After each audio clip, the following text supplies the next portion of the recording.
satu kabar yang bisa dikatakan juga kabar baik dari penegak hukum. Bukan berarti saya senang mendengarnya, bukan. Tapi ini adalah sesuatu yang harus ditegakkan setegak-tegaknya. Karena ini adalah seseorang yang meminta keadilan di mata hukum. Nah, ketika hari ini mendengar kejaksaan menahan orang tersebut, di situ sudah menemukan satu lagi titik terang untuk lanjut kepada persidangan di pengadilan. Yang pertama, kita sudah melewati yang namanya gelar perkara pertama, gelar perkara kedua, gelar perkara ketiga, hingga pembuktian-pembuktian yang lainnya. Sehingga ditetapkan menjadi tersangka, sehingga dinaikkan kepada ranah pengadilan. Hingga ditetapkannya menjadi tahanan di Salemba itu, artinya dia harus melewati proses ini semua. Karena itu adalah satu ketetapan yang dia sendiri pun tidak bisa menghindari. Dan dia harus bertanggung jawab atas apa yang sudah dilakukan dan dituduhkan kepada saya. Ya, yang pasti gini, kita akan mengikuti proses daripada hukum yang berlaku ya. Yang kali tadi udah kita katakan kejaksaan punya kewenangan, ya kita mengikuti proses itu.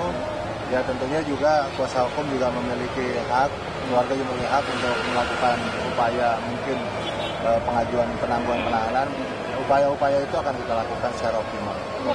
Ya pasti mohon doa restunya aja. Ya harapan kami Vicky tentunya penegakan hukum berdasarkan undang-undang juga, berdasarkan Pancasila ayat 2 jelas mengatakan kemanusiaan yang adil dan beradab.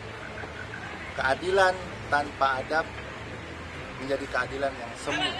Kebenaran tanpa melihat daripada latar belakang adat istiadat dan yang kita anut di masyarakat juga akan menjadi cedera.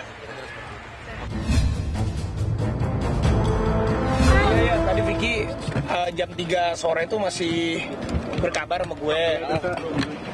Terus jam 4:30 atau jam berapa udah gak bisa dihubungin lagi. Tapi dia cuma pesan nitip anak-anaknya itu aja sih. Dan sebenarnya kan di Oke Bos 3 minggu lalu dia udah 3 minggu tuh emang udah kurang konsen lah gitu. Terus ke minggu kemarin tiba-tiba dia ke rumah gua malam-malam. Tapi gua mau curhat-curhat tapi nggak apa-apa deh. Bikin di YouTube lu bikin segmen curhat kayak bikin apa? Ya udah gue bilang podcast aja deh. Kirain gua tuh podcast biasa gitu. Terus pas ngobrol-ngobrol bercanda-bercanda tiba-tiba minggu lalu dia ngasih, pas di podcast itu dia mungkin udah kebawa suasana kali jam 1:30 malam dia ngasihin gue surat dia dipanggil sama kepolisian dari semingguan lalu lah. Gue kaget kan, aduh, Vicky akhir cerita di sana dia meluapkan isi hatinya aja sih.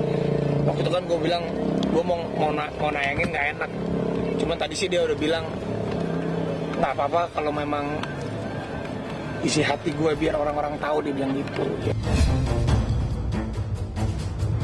Intinya ya gue doain dia deh supaya bisa kuat jalan, tapi gue tahu dia kuat gitu sih. Tadi Vicky nggak bisa gue hubungin lagi ya. Nanti mungkin sambil kita menunggu, kalau bisa dijenguk pasti kita kesana.